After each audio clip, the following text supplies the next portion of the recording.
brand new podcast, Awesome and Not Stupid. I'm Zeb. I'm Elijah. That's Elijah. How you doing today? Oh, man, I'm good. Any day where I hear that song is going to be a good day. You like that song? I say, if no one ever listens to this, they're sleeping purely for that song. At least we got that out of it. Definitely. Basically. Definitely. We're going to, okay. So this is, we're trying this out. We're going to see how this goes. We're not necessarily dead set on a format yet, but we have an idea of what we want to do. Yeah. So hopefully, we're going to talk about a few different things, and hopefully you find them interesting, and more importantly, not stupid. That's definitely the goal, is for it to be not just interesting, but awesome. And I think awesome, I think these things are all, you know what's not awesome? What's not awesome is that legendary film director John Singleton passed away today. That is not awesome. He was awesome, but it's definitely not awesome that he died. Are you familiar with his work at all? I'm familiar slightly with some of his work. So I think he's most famous for Boys in the Hood. Naturally. Which is probably one of the top 2 or 3 Hood movies of all time, right? I bet you could probably put like New Jack City up there, Colors, Menace to Society. Those are kind of the classics of the genre, if it's a genre. If it's a genre. But he also did Poetic Justice with Tupac and Janet Jackson, which is classic. Yeah. Higher Learning, Michael Rappaport, Busta Rhymes, like good movies, like these classic 90s like hip hop inspired movies that I kind of grew up with. Yeah. He directed Michael Jackson's "Remember the Time" video. Ooh. Like weird. Yeah, that right? is a little strange. with unexpected Eddie twist. Murphy and Magic Johnson. That's that weird shit though. More recently, he'd done an episode of Empire. Okay. Episode of Billions. A couple episodes of Snowfall. I don't know. I guess he had a stroke recently and had been in a coma. Officially passed away today. So rest in peace to John Singleton. Rest in peace. That's very sad. Sad news. So anyway, on that, I'm starting the show off on a bright note. A not awesome note? Let me see here. Let me get this thing together real quick. I should have done this ahead of time. But who cares? Yeah, so that's not awesome. Yeah. Well, and I guess it is kind of stupid. It is stupid. It's stupid that bad things like that happen to good people who make good things. People who create good, solid stuff in our society. Things that make us laugh. Exactly. Or things that make us feel. Things that make us feel in general. Yeah. Right. It's sad. It is sad. But here's the thing. I guess we could jump right into this. There's a new technology, an up and coming technology. Is it up and coming? Well, let's find out. Folding screens, is that what Pretty much. Folding phones, Yeah. Folding devices. This new era of devices that transform in ways we're not used to our devices transforming. So what do we got? We got the Samsung Galaxy Fold. Yep. And then what's the Huawei one? I don't remember what the Huawei one is. They have weird names. Mate Fold. Yeah, something like that. And then there was a leak that I saw just today of the Motorola Razr vertically folding phone. I've seen this in concept for quite some time. Mm-hmm. Yeah, it's been a thing that's kind of been rolling around the rumor circles for a while, and a render, what we can assume is a render, was dropped today, and the thing looks like the old school Razr. If you just removed the crappy screen and the little keypad, and you just made it a bezel-less OLED display, and it just folds in the middle like you would think it does. It's the same exact form factor. It's a flip phone. Yeah, but it's just all screen when you open it. Exactly. Now, to my eyes, that seems like a more practical application of over the technology. Like the Samsung Fold. Yeah, that's a bummer. That whole situation is a bummer. Well, here's the thing. The thing about the Samsung and I think the Huawei as well, even though I haven't seen anybody really play with that one too much. No. It's once it's folded and open, it's too big to be a phone. Yeah, but it's too small to be a tablet. Right. It's like a square. We're not used to squares. We're used to these long rectangular devices now. And they've been getting longer and more rectangular and skinnier. Yeah, much like the Motorola Droid Razr when it's opened up. It's like they nailed it. Interesting. We'll see, because I could see a folding screen being something that I would like if it was a full-size tablet. Yeah. Just to kind of shrink it down and make it easier to transport. Totally. That makes sense. And then, have a phone that you could make half the size to throw it in your pocket. That makes sense. It's genius. Having a big phone, though, kind of doesn't seem practical. No, not these days. I mean, you can – with these bezel-less screens and all this technology that's come out in the screens in the last couple of years, it's like you can put a full-size screen, like a 6-inch display in a phone that's smaller than last year's 6-inch display by a lot, just because of these bezel-less screens. Right.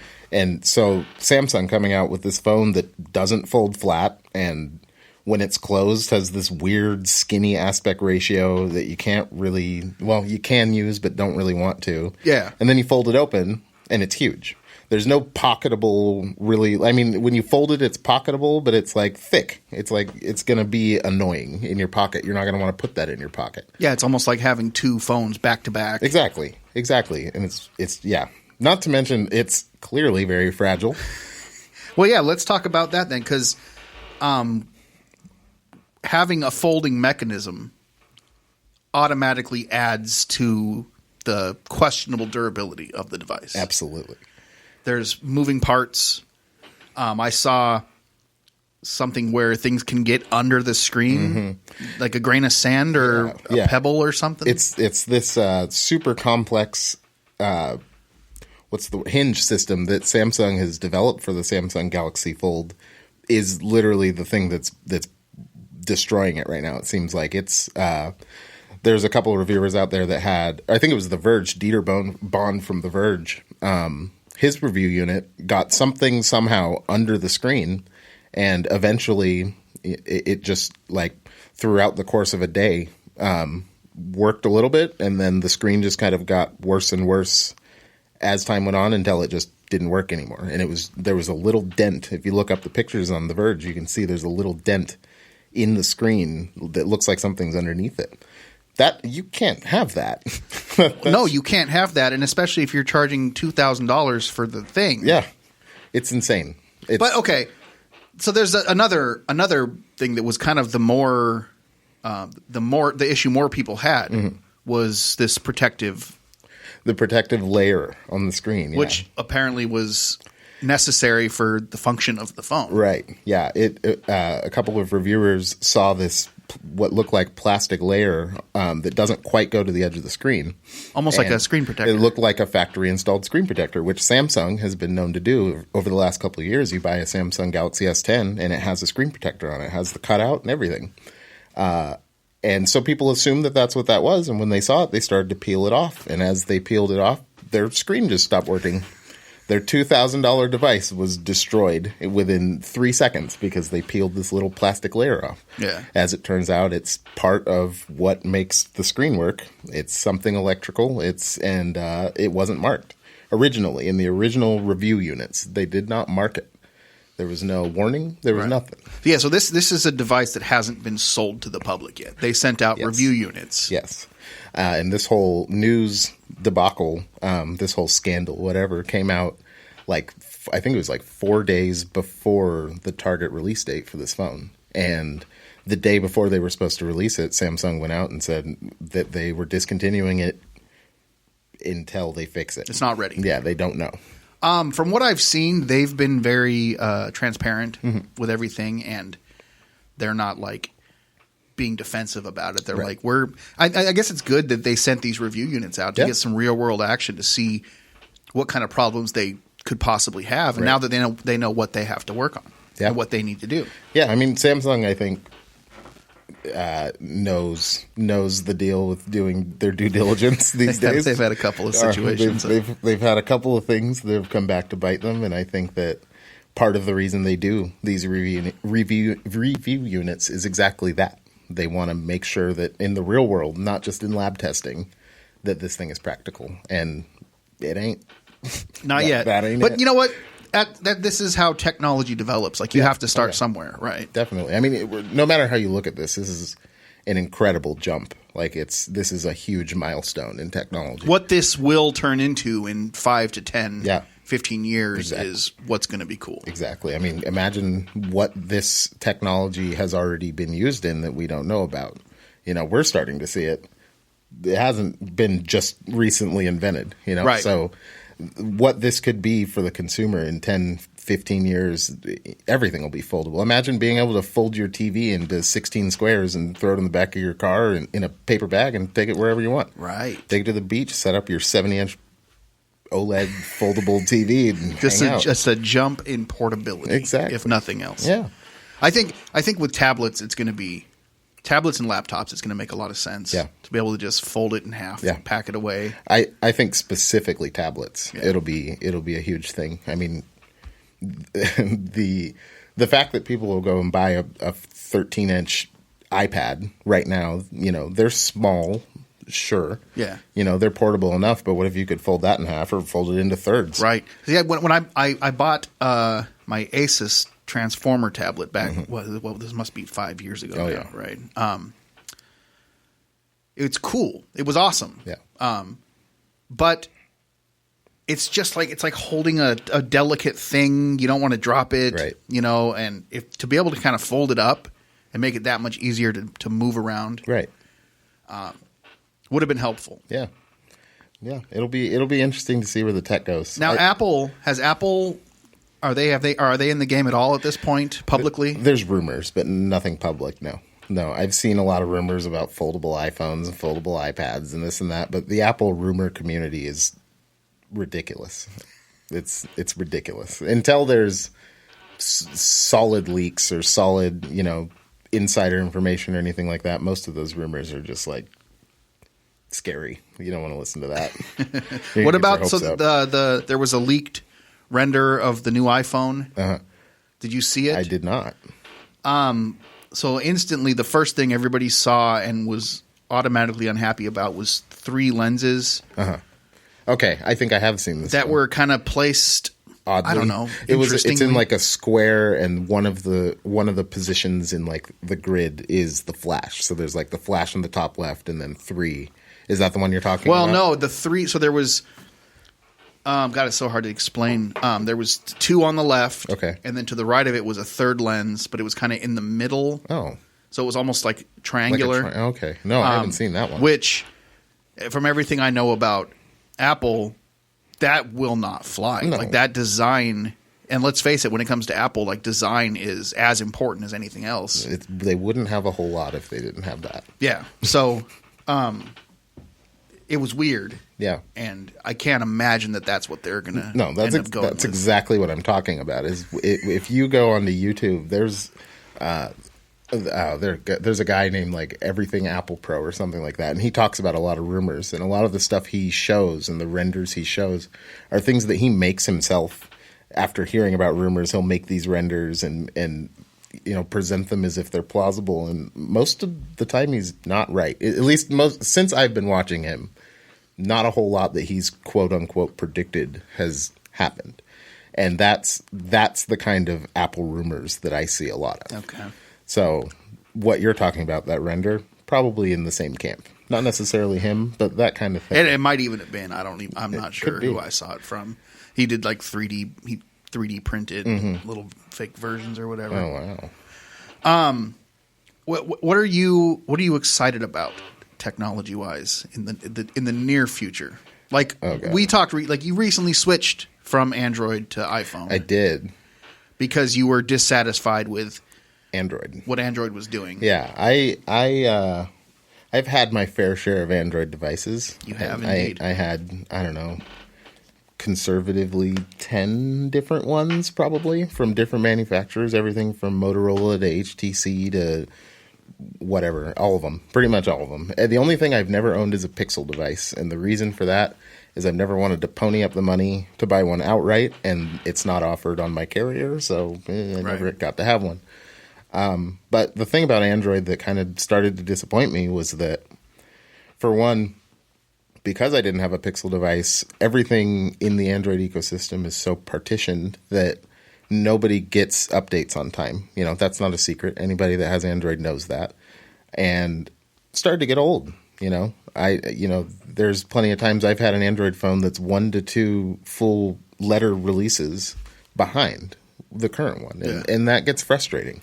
You know, with an iPhone, I knew that they announce when the next update's going to come out and all the things that are in it. And then you wake up that day and, oh my God, you have an update for your phone.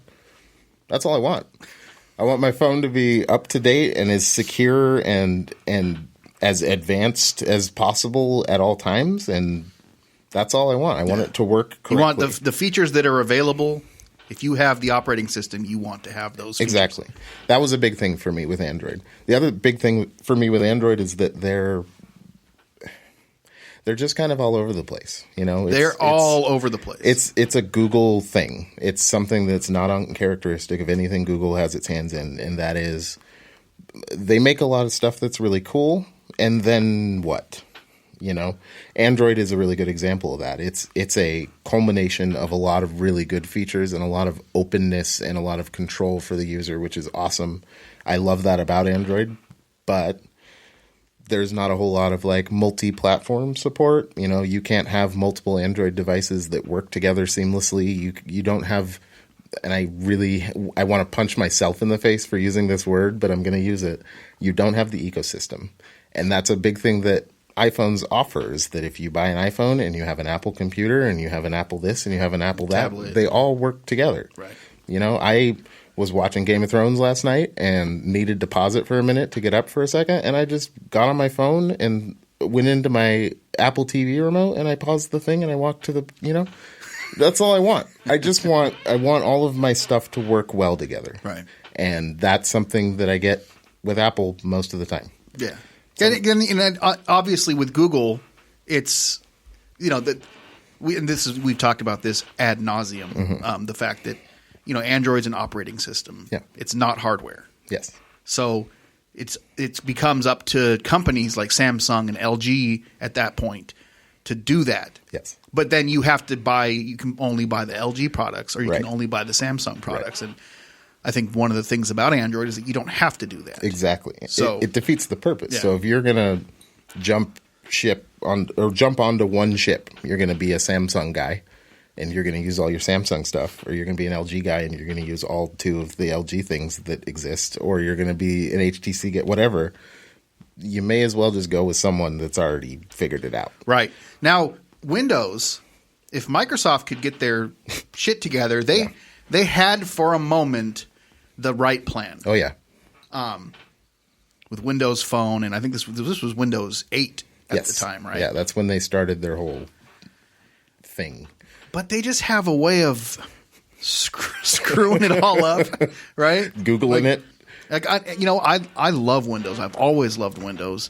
I transitioned from 7 to 8 to 10 with very few problems, very few issues. I love Windows 10. I do too. But yeah, they're for some reason they just couldn't do it with phones. Yeah, I wish I knew more about what happened with Windows Phone. All I know is that it was a thing, and then it was weird if you had it at a certain point. It was like at first Windows Phone came out and it was cool. It was like, wow, this is new. This could actually be a thing. It was really, I don't know. Did you ever use a Windows Phone? Yeah, they were really cool. They were really smooth. They had a cool interface. It was pretty intuitive. It wasn't you know, the same level of organization or cohesiveness that Android has or Apple has, but it was there. You know, it was a competitor. Yeah. And then not a lot happened with it. Not a lot of people made apps for it. I honestly believe that the fact that there was no official Instagram app for Windows is part of what killed it. That probably didn't help. The list goes on. All of the big apps that you use on your Android phone or your iPhone, Windows probably didn't have it. They may have had a third-party thing that kind of, you know, filled the need, but they didn't have anything official, and I think that's really what killed it. Well, you know what else I think was an issue with Windows, and this is probably the reason why I didn't go in on a Windows phone all the way, was that their devices, they didn't have powerful devices. Yeah.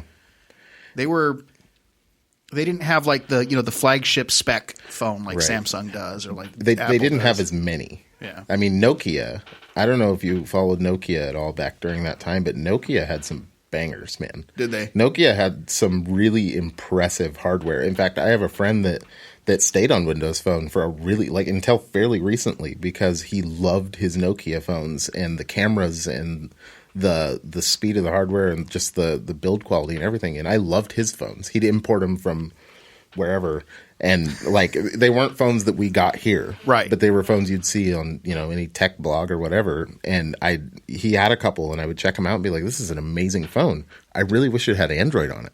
Yeah, and I guess he eventually decided that not having the apps and all the things that you could have isn't worth it. Yeah. And I think that's just what happened. See, to experiment a few years ago, I got a second line, and I bought a Windows phone through T-Mobile, a cheap. They didn't offer much anyway. Right. There wasn't much expensive. There was, I bought kind of like was probably a mid-range phone, and it felt cheap. Mm-hmm. It didn't feel good. There was no way that I was going to use that phone every day, right? Compared to what I had. Like you, I've gone through the HTCs and the LGs and the Samsungs. I'm on my OnePlus now. I'm about ready to. OnePlus is solid. Yeah, OnePlus is a good phone. It does everything it's supposed to do. It's not flashy. No.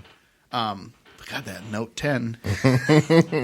Yeah, man, you're stuck. There's that Note 10. You're never going to escape Samsung. Though, I will say, I hated Samsung for a really long time. I had a Galaxy S4 that I liked. I had a Note 4 that I hated. I liked it a lot when I first got it, and as time went on, as with a lot of Android devices in my memory, I hated it. The Note 4 was crap. Yeah, it was terrible. Yeah. And that was my last for a while. And then I got an S8, and I was like, this is amazing. Like, leaps and bounds better. However, it's still TouchWiz. And I hate TouchWiz. But with the S10, they just brought out, what is it called? Samsung, what was it, One UI? Or I think something like that. Something like that. And it looks really good. Like, it looks really solid. That it's one of those things, I always say that eventually there's going to be an Android phone that, like, it tugs the strings and brings me back, and the S10 is the closest that has come so far. Just because One UI looks like such a different take on Android and almost more of it's no secret Apple or Samsung has kind of been the main Apple competitor in the Android space. So it's kind of like they're moving more toward what I want to see in Android. So maybe a couple more years. Maybe. I think I will come back someday. I don't think I am Apple forever, but I am fairly invested at this point. So, well, you're also too smart. You're too not stupid to have any kind of like real strong brand loyalty. Yeah, no. For a logo or a status or whatever. Very few things. Very few things. But definitely not phones. Yeah. A phone is a tool. You want a phone that's going to do the things you want it to do as good as possible. Yes. And you don't care what logo's on it. I want it to be – I don't want to wait is my biggest thing with my phone. I want to be able to go on my phone and access what I need to access immediately and then be done. And I want it to have a good camera. And that's pretty much all I care about. That's really all I need. I need it to be reliably fast, and I need a good camera. Yeah. That's it. I would love to be able to get my hands on one of those, the Huawei P30, just to try it out. I bought this Huawei laptop that I love so far, and I don't know. Maybe I am a Chinese spy. Maybe you are. Maybe that's what it is. I'd be really surprised. I've known you for a long time. That's true. I couldn't fool you for that long. Probably not. For your entire life. Pretty much. But no, the P30, Huawei's been making incredible phones. Absolutely incredible phones. It's really too bad that we're so scared of them, because it'd be cool if we could have them over here without having to import them. Right. And do all that crap.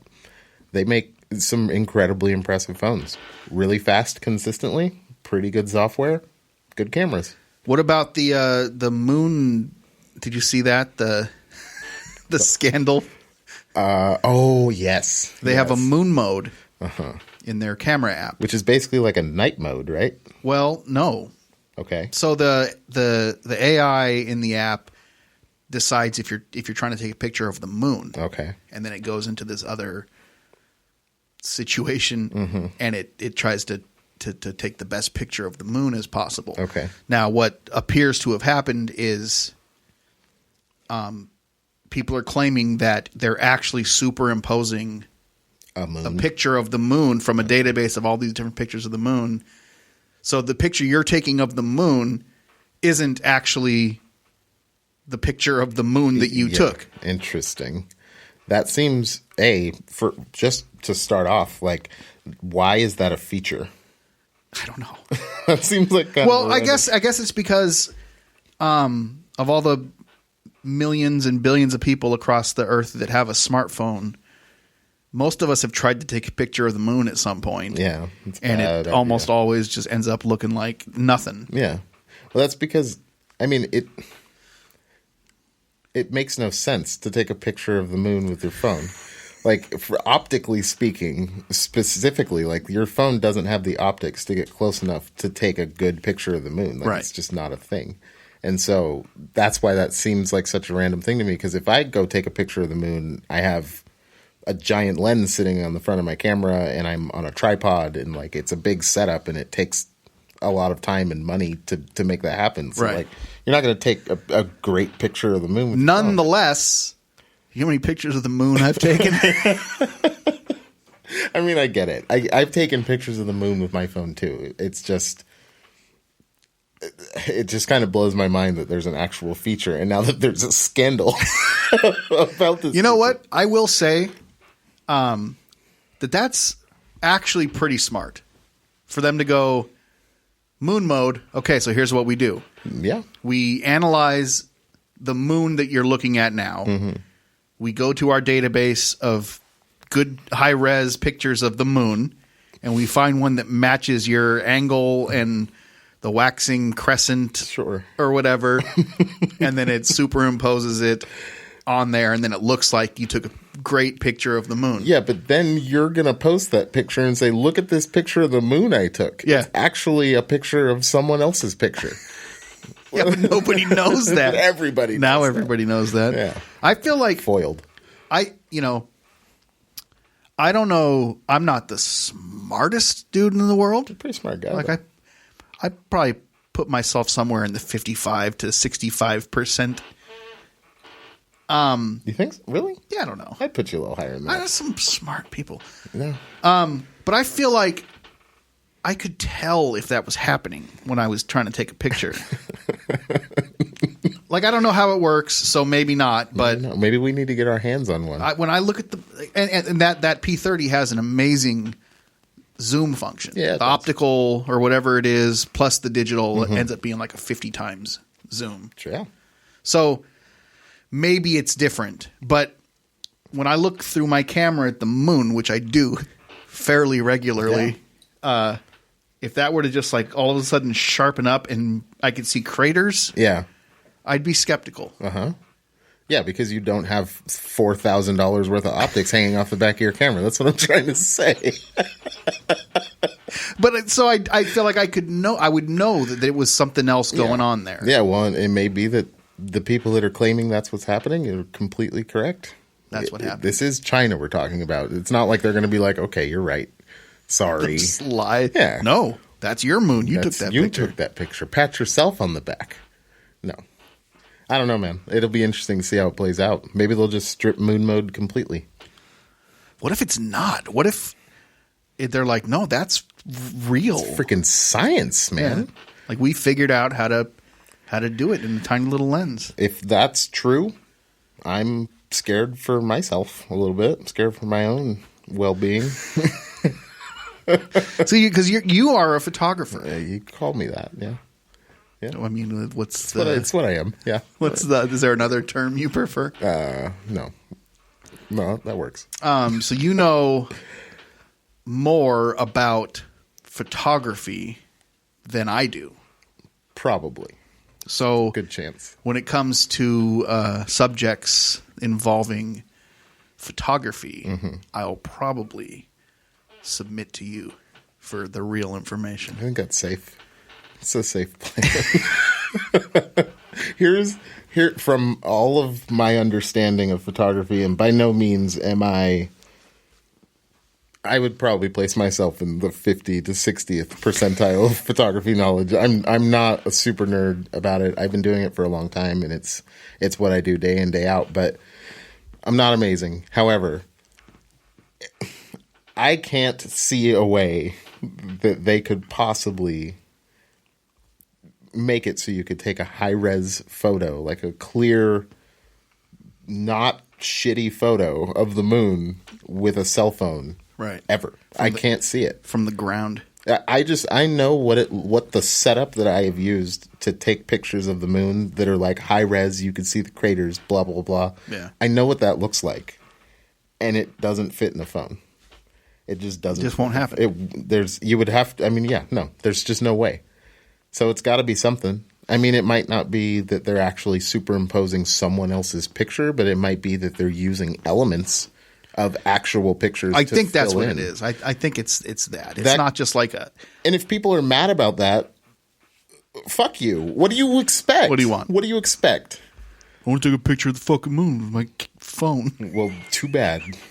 There's a couple of like high resolution cameras out there that run on Android. Go buy one of those and some lenses and take some real pictures with your phone. Good to go. Snap. Final answer. It's not possible. Moon mode. Bullshit. Not awesome. No, not awesome. Stupid. Stupid and not awesome. Stupid and not awesome. This is the opposite of what we're supposed to be doing. You know what is awesome? What's that? And also not stupid from where I sit. The better part of the month of April has been entertainment extravaganza. There's been a lot of stuff. In a sort of pop culture Americana sort of way, it has been kind of one thing after another now for a couple of weeks. Yeah. And if you're into these things that have been happening, it's almost been overwhelming. Like I don't even know where to start. So like a few weeks ago, we had Star Wars Celebration Chicago. Yep. We had been on kind of a hiatus from official Star Wars news for like a year. Since Solo came out last May, there's been very little legit official Star Wars news. Mm-hmm. Lots of rumors. We knew things were in production. We knew things were underway, but very little specifics. So Star Wars Celebration comes along. We get the Episode 9 teaser trailer, and they name the film, which everybody was wondering what they were going to call the movie, The Rise of Skywalker. Mm-hmm. 1,000 theories on what that means. I have no doubt. That are all wrong. Probably, as they usually are. They give us a trailer for the new Star Wars game coming from EA. Finally. Electronic Arts. Finally. What's I haven't seen anything about that. Do we know what that is? Is it the single player game? I believe so. Okay, well, then I won't really Jedi Fallen Order it's called. Okay. I talked to Abba in particular. He's kind of on the same page you are. He's really wanting that open world game. Yeah. And this doesn't look like it's it. Oh well. Well, I'm disappointed. Which obviously I've seen a trailer for a video game. I don't have any fucking right to be disappointed about anything. But they're introducing yet another new Jedi character. Okay. They keep doing this. Like there's, they start the sequel trilogy where they add new characters, and then they start the show Rebels. New characters, new Jedis. I feel like there's enough. Yeah. So are these literally characters that these studios are just creating? There's no lore for them. They're not from books in the series or anything like that. Yeah, these have all been new characters where then afterwards they add lore. They make books and comics, okay, and tell you about who this person is. But I'm kind of like, I feel like so Lucasfilm, when they were bought out by Disney, scrapped the entirety of the expanded universe, right? Which I think was good in the sense that there was just so much in so many different directions. So much that was not that cool anyway. There was cool stuff. There was some really cool stuff. Yeah. But they had to tighten it up. They had to tighten up ship. Yeah. So I'm glad they did that in that sense. But now I feel like they're expanding again, and they're creating new characters, and nothing seems to be overly impressive. Right. It's just kind of they're throwing shit at the wall to see what's going to stick. Yeah. I kind of feel like, you know, I love Star Wars, and everybody loves Star Wars, right? But you got to admit, Star Wars is kind of the ultimate cash cow. Yeah, absolutely. And that's exactly what they're doing. They're trying to make as much as they can make so that they can make as many things for those things as they can make, so that people will buy them. And some people are going to like that stuff, and some people are not going to be into it, and they're still going to make billions and billions and billions of dollars. Billions. It's crazy.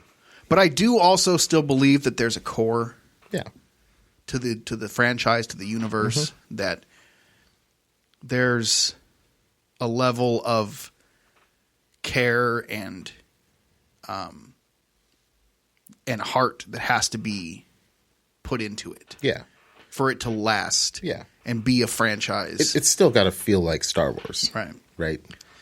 So the other big thing that was announced at Celebration, which I think ticks all those boxes, is the new series, The Mandalorian, coming to the Disney Plus streaming service in November. That's exciting. Produced by Jon Favreau. He wrote, as far as I know, him and Dave Filoni. Dave Filoni is one of the head story guys at Lucasfilm. They wrote this show. It's only going to be 8 episodes. I've talked about this on Triple B recently, but it looks more like what I think people want. It's closer to the Rogue One, Boba Fett, bounty hunters, Underworld, that kind of thing that the Star Wars video game generation is really into. Less Jedis, more backstory. Or if it is Jedis, fucking powerful flying Jedis with lightning and, abilities to do crazy shit, not just move rocks and have philosophical conversations. Right. During which fights. is where that's the core, the heart of it. Yeah. And I think that kind of escapes a lot of people. But this is the people that grew up on the prequel movies, got a lot of really cool video games along the way. Yeah. And I enjoyed many of them. Right. So I understand that that's what people are into. And I think The Mandalorian is going to be much more than Episode 9, the thing that maybe brings everything back together a little bit. Cool. There's a lot of potential there. I'll have to look at that. I haven't looked into that.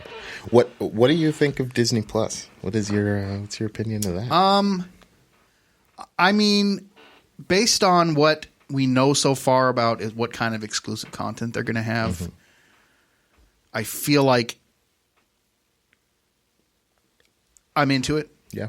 Especially at the price. Yeah. It was $6.99 a month. Yeah. That's insane. That won't last 2 years. No, that won't last 2 years. But $6.99 a month, I'll enjoy the ride. Right. And I'm going to talk about this in a second, but after seeing Endgame this past weekend, there's going to be a Loki series coming to Disney Plus. Okay. And when you see Endgame, there's a part where you go, "Oh, okay. That's what the Loki show is going to be." Okay. Or we assume. You want to hear something real disappointing? Sure. Haven't seen Endgame. Also haven't seen Infinity War. Oh, you haven't seen Infinity Yikes. War? Yeah. We should do a double header. It's on Netflix.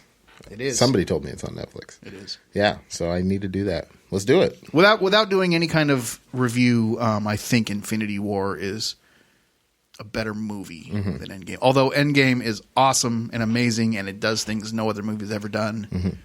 Was it hard to sit through? Not at all. 3 hours? Nothing. Man, that's rough.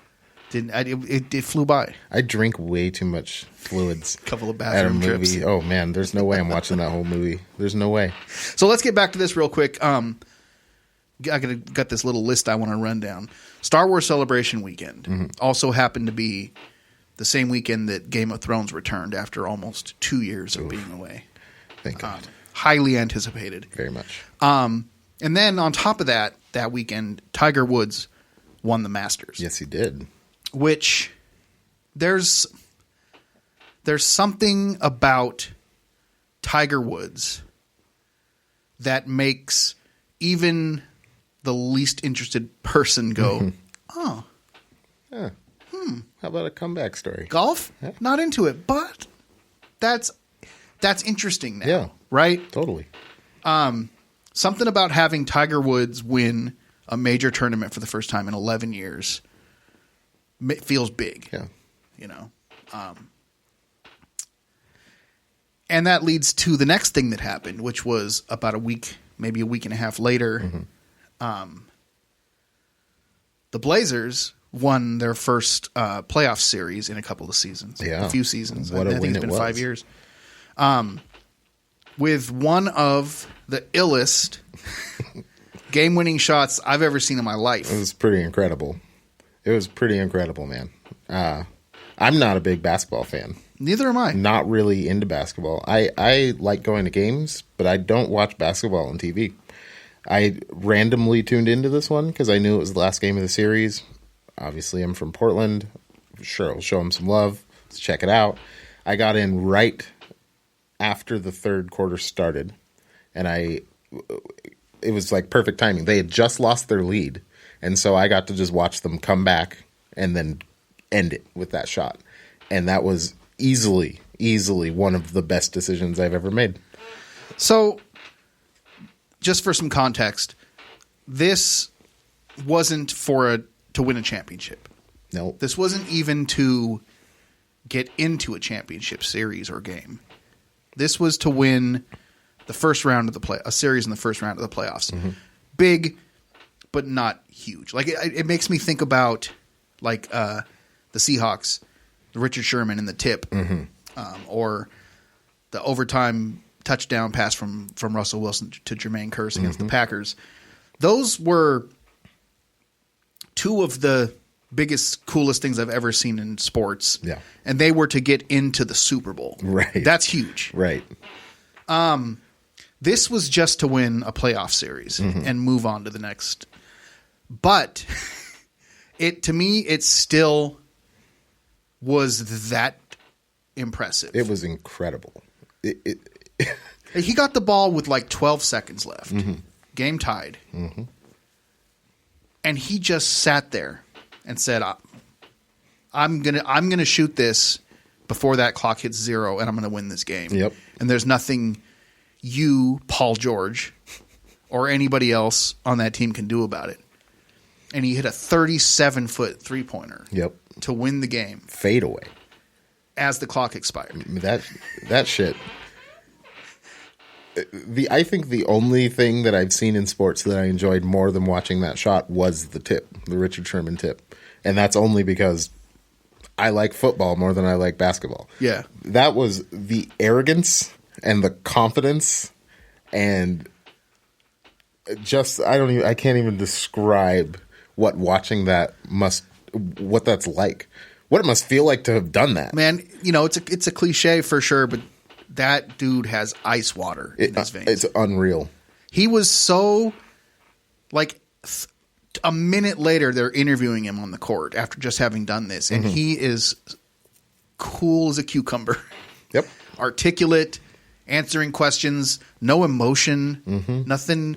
He's not rattled. He's not shaking. He doesn't have adrenaline. He's just like, yeah, let's talk. What do you want to talk about? Bro, he sinks that and then waves bye-bye and then walks off. That's it.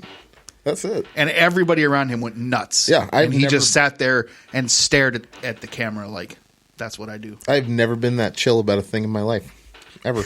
And I'm a pretty laid back. Even chill shit. Yeah, even chill shit. Ever. It reminds me of Beastquake. Yeah. I can't put it on that level, at least not for me personally, emotionally. But that Beastquake was to win a wild card playoff game. Right. It was just to get to the next level in the playoffs.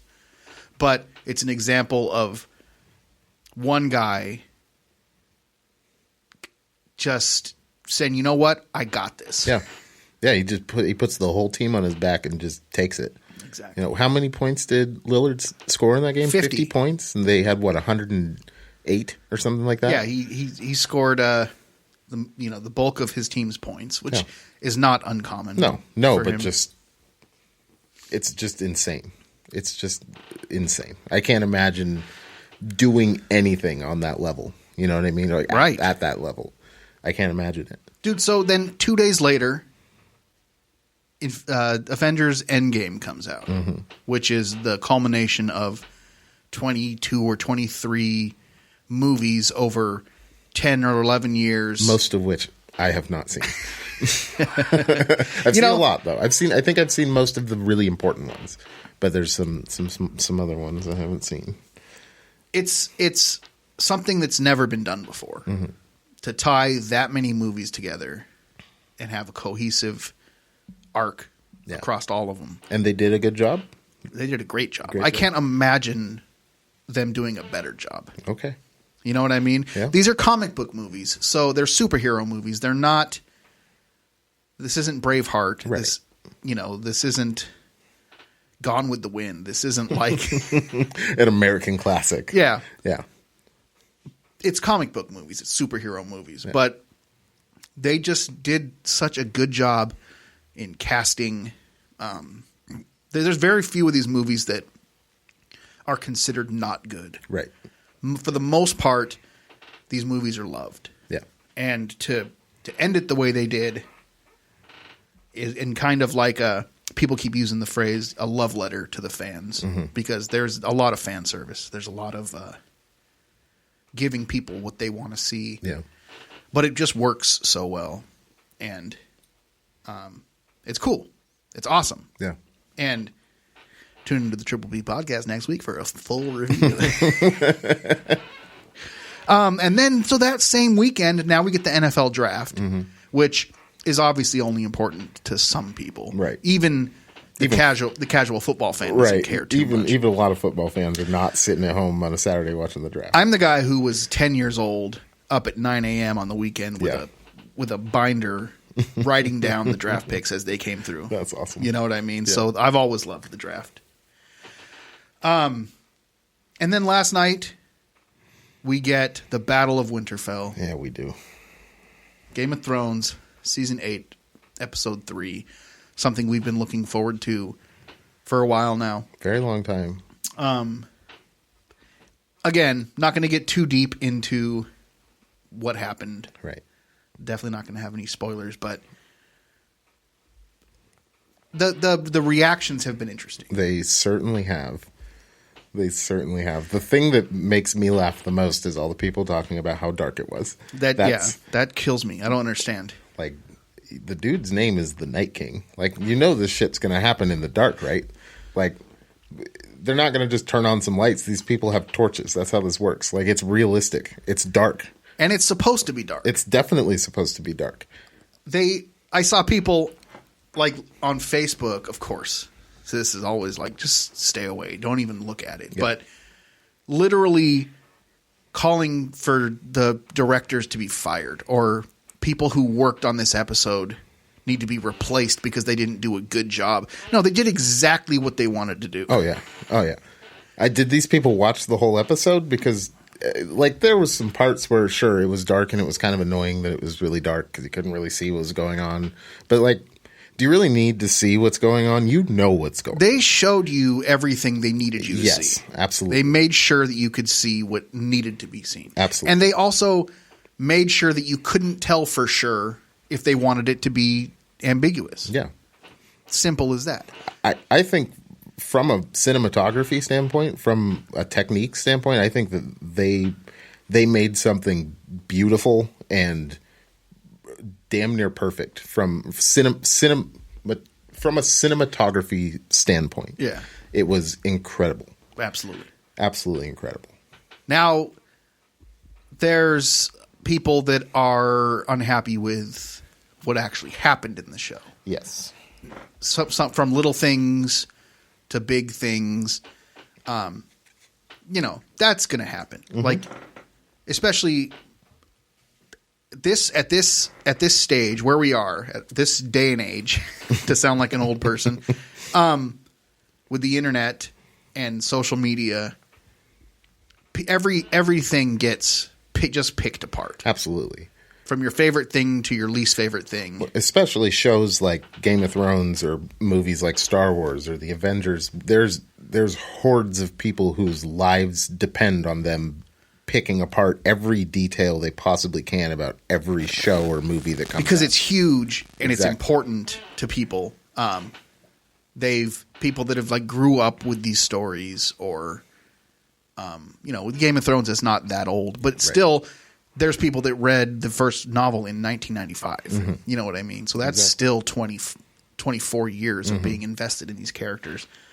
I think that people let their expectations get out of control. Yeah. And this is one thing that I've really tried to do as a fan, is to not expect anything. Right. Like, I'm just waiting to see what happens. Yeah. I'm not going to hinge whether I like something or not on whether what I wanted to happen happened or not. Right. I think people also lose a little bit of the fact that HBO is kind of doing what HBO is going to do now. It's out of the hands of George R. R. Martin. It's HBO. I mean, yes, they have a structure that's been laid out for them, but they get to make some of these decisions, and some of the stuff that you expect based on the book or based on the lore might not happen, and you need to deal with that because that's what you're going to see. So, sorry.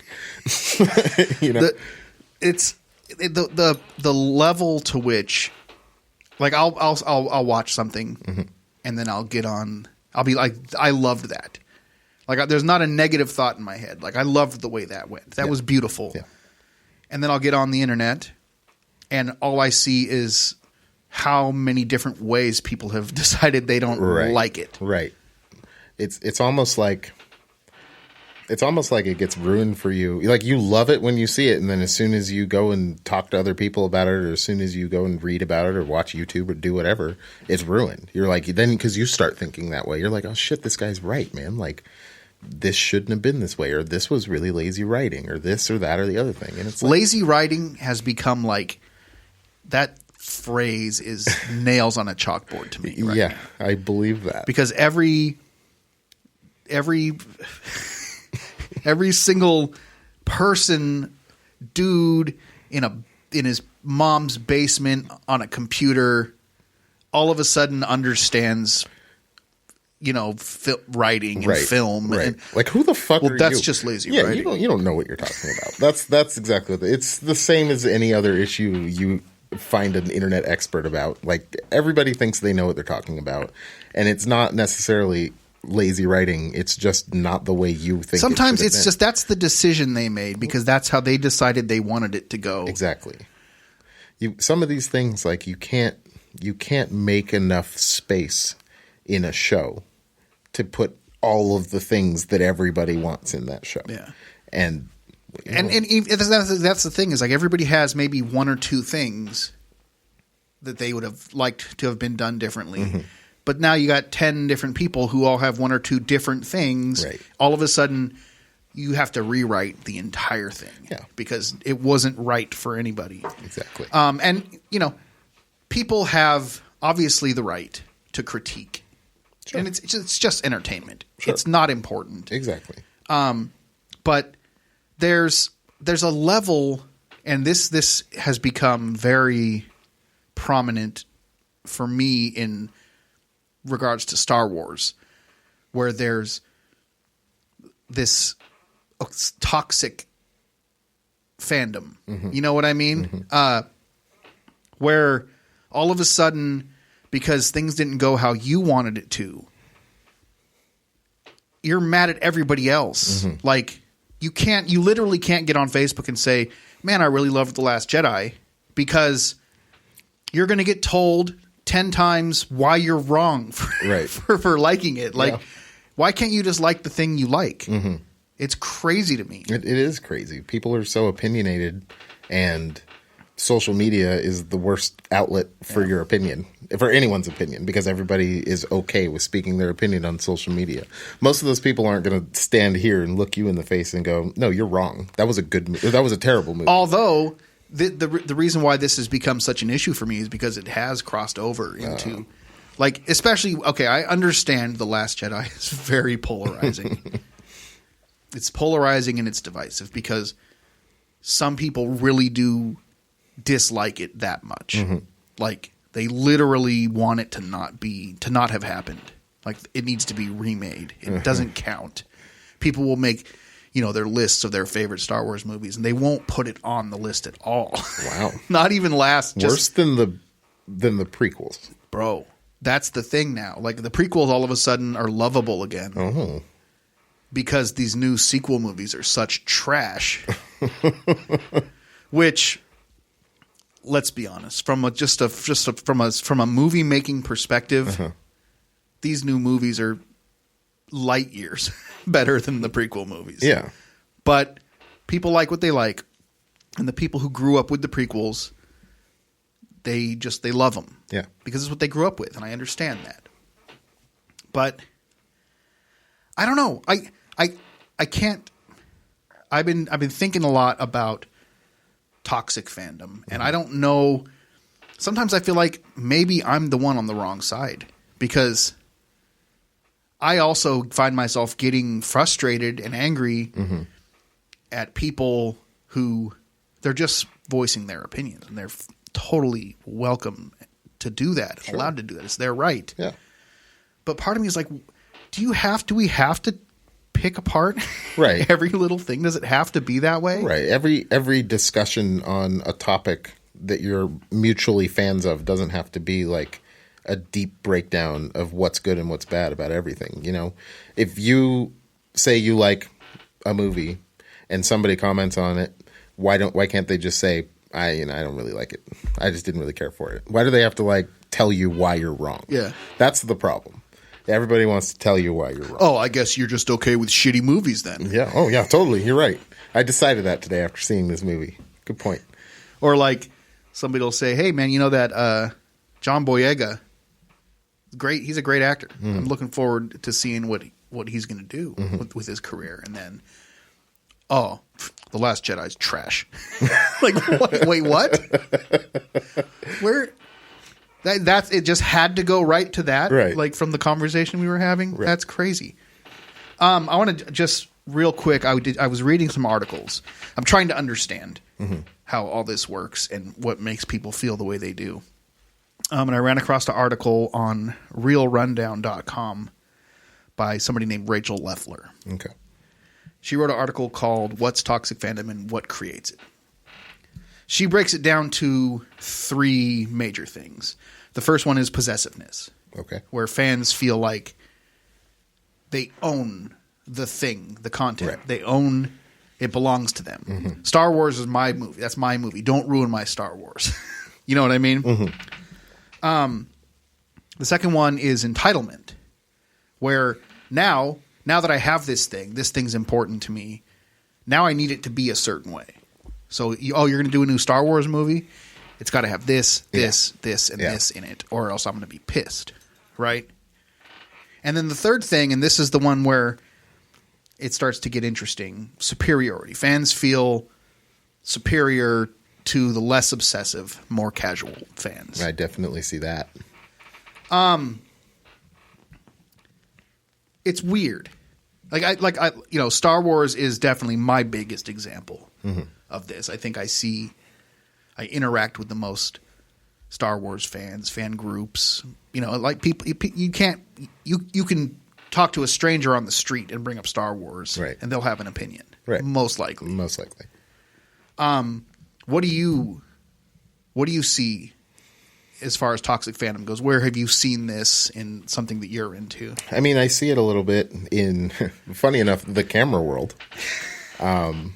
There's a lot of fanboyism in the mirrorless versus SLR camp, which is just two different types of cameras that do the same thing. One has a little bit more technology. One is a little bit more tried and true. And a lot of times the people in the mirrorless camp, because they're newer, more technologically advanced, fancier, I will say I have some bias because I shoot mirrorless, but generally those people in the mirrorless camp can be a little bit elitist, a little bit toxic about their cameras and downing on other people that shoot Canons or Nikons, traditional cameras, because they don't have all the fancy gimmick whatevers. I see it in video games too. I see it a lot when, new titles in long-standing series come out, and the super fans have these opinions, and anybody that's not a super fan doesn't get to have an opinion. That's probably the best examples that I have of it. Okay. That makes sense. That kind of actually really works with this next thing, that this other article called Us Versus Them, Toxic Fandom and the Cult of Identity. Mm-hmm. This is from beardedgentlemanmusic.com. The writer is Aaron Cooper. He says toxic fandom, not toxic fandom, just fandom, is mentally subscribing to showboat legitimacy. Interesting. And I don't know if I agree with that necessarily, but I thought it was something worth bringing up. I can see behaviors definitely in people that kind of speak to that. I don't know that that's the whole story. Yeah. But I think that's definitely a part of it. I think that there are definitely people that put in more time than the regular person into whatever it is they're a fan of, and they believe that because they've put this time in and they have all of this knowledge, what they have to say or what they believe about a story or a game or whatever it is more legitimate. And that's honestly one of my least favorite people to have a conversation with, because you just can't win. If you're not on the level, if you don't have 20 hours a week to put into whatever series, researching all the theories and all the lore and whatever, you can't keep up. Right. He brings up his example was Kim Kardashian in a Slayer shirt. And all the Slayer fans or the metalheads or whatever are like, who does she think she is? She's not a Slayer fan. Right. And I've done that, especially growing up in hip-hop. Mm-hmm. There was always that's not real hip-hop. Right. You're not. Shit, that's a thing today. Yeah, it still is, but not for me anymore because I'm 40. Yeah. Fair. But it was. And I felt that way. Mm-hmm. Like, you kind of feel like this is our thing. This is important to me, and I have this. And so other people who maybe it's not as important to them, but they still enjoy it. Yeah. And then all of a sudden they're a poser. Right. Or whatever. And, I mean, really, that's bullshit. It is bullshit. Why do you care? Right. Let somebody like what they like. Exactly. It doesn't matter. Or pretend to like what they like. Who cares? It makes you feel less special. Right. That's exactly everybody loves to feel special. That's exactly what it is. You feel like you're part of a special club because you and all the other people that are in the club are really big whatevers of whatever it is. And then as soon as you see somebody like Kim Kardashian in a shirt for a band that you love, it's illegitimate. And any actress in a shirt for any band that you yeah. So how do you know Kim Kardashian's not a fucking metalhead, like right. a huge Slayer fan? How maybe do you know she that? is. She probably isn't. She's not. She but who knows? Isn't, but maybe she could be. Maybe she likes one fucking Slayer song, or maybe she likes the goddamn shirt. Yeah. There's nothing wrong with that. That's a tight shirt. That's a dope shirt. I'm wearing a fucking Carhartt shirt. I don't have a construction job. Right. I've wore shirts for teams that I don't even support. Yeah. I don't care. I oftentimes wear hats for teams I don't support. You know what clothing is for? Wearing. It's to keep the elements, the raw elements from contacting your skin directly. Exactly. And also because certain elements, certain articles of clothing, there's a legal element to it as well. We can't just be all schlong out. No, you can't be schlong out. You'll definitely, well, I mean, depends where you live.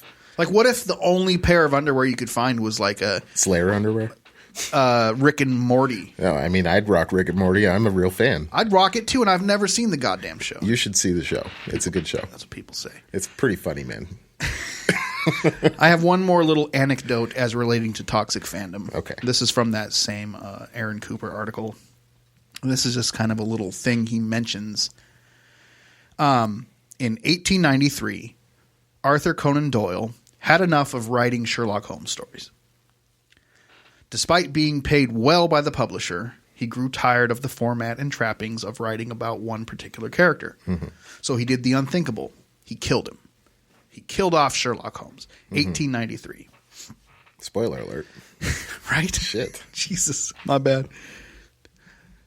Outraged fans wrote countless letters to the publisher and Doyle himself begging, pleading, and sometimes even threatening because he killed off this character. So this isn't new necessarily. Yeah. It's like everything else. It's amplified by social our technology. Yeah, absolutely. It's I don't understand it, man. I don't understand being so upset by an author's choice that you make death threats and make their life hell because they did something in their fucking story that you don't like. Something they made up in their head. Yeah, it's theirs. You happen to like it. Exactly. So now you own it. Come on. I wish that's how shit worked. I would have a lot of cool shit. I'd be rich. Yeah, I'd definitely be rich because I like money. I'd be a big fan of the National Treasury. I like cars a lot. I'd probably have a lot of cars. If all I had to do was like something to get it, shit. What wouldn't you do? I could think of some things I wouldn't do. Okay. We don't need to talk about that because they're not awesome and mostly stupid. Definitely stupid. Let me read this real quick. This is the top definition of toxic fan on Urban Dictionary. Oh, this will be good. I'm trying to decide if it's racist for me to read it. See, this isn't fair because if I read it exactly how it's written, it's probably racist. But this is how it's written. All right. Send it. Kuro Kiyoshiro. This is his definition of toxic fan. Okay. A group of fan that act like a jerk and the one who bring negativity, thus destroying the fan community. This include all geek community, not Greek. Not Greek. This include all geek community, cartoon, games, art, book, anime, manga, film, etc. And also outside the geek, politic, sports. These fan are actually the one destroying fandom from within. Yeah. I think he nailed it. I think Kuro nailed it. He nailed it absolutely, and it's totally not racist the way you read it, by the way. Just saying. I didn't do a voice. Yeah. Could have done a voice. You can't do the voice. That's what makes it racist. I wish he did the voice, though. It would have been funny. But it's okay. We're good. It's fine. He's right, though. That's exactly what it is. And when he says politics, that's a really good way to look at it, too, because really what you see, and everybody knows what I'm talking about, when you're on your Facebook and someone's talking politics, what you're looking at is toxic fandom. Mm-hmm. You're a fan of the Democrats or you're a fan of the Republicans or you're not a fan of any of it. Yeah, dude, politics is sports. Yeah. Except none of us have a real team. Damn. Deep. Politics is sports, except the team that you choose isn't actually doing anything for you. Politics is sports, except it's like rooting for the AFC or the NFC and not any specific team. Mm-hmm. And not really paying attention to what any of those teams are doing. Yeah. Deflategate. Mm-hmm. Tyreek Hill kicking a woman, hitting a kid. Yeah. You're rooting for him. Yeah, but Joe Biden. You want to see him put numbers on the board, so you got to look past all that. And we don't talk about Joe Biden. Joe Biden? Yeah. I don't want to get into that. Mr. McTouchy Touch? Maybe on the next episode we'll talk some politics. Yeah, it might be a good way to end it too. Elijah. Yes. What how can people find your photography? My photography is easily found on Instagram. My Instagram name is my name, Elijah Lundgren. No periods, no underscores, no spaces. That is the 29th most common Swedish surname. That's a fun fact for you. Another fun fact, not Swedish. Nope. It's not what I am. Not a Swede. Nope. Surprise. Yeah, looking at you, Yeah. I'd think maybe, Maybe. but no. Nope. Not that I know of. I haven't done a 23andMe yet, though, so we'll see. Ooh, that'd be fun. Yeah. I bet you're Nigerian. You think so? Yeah. Yeah. Could be. That's going to be tight when we find out. Yeah, I should go to Target after we wrap this up. I'll go to Target, pick one up. Target? Yeah, they sell them there, which is kind of weird. It's a little weird. I was going to say just use your phone. What do you mean? Just get one. Oh, like order one? Yeah, I could do that. I run a recording studio here in Portland, Oregon, Momentum Studios PDX. If you're interested in learning more about that, you can do so at www.zebdak.com. That's www.zebdak.com.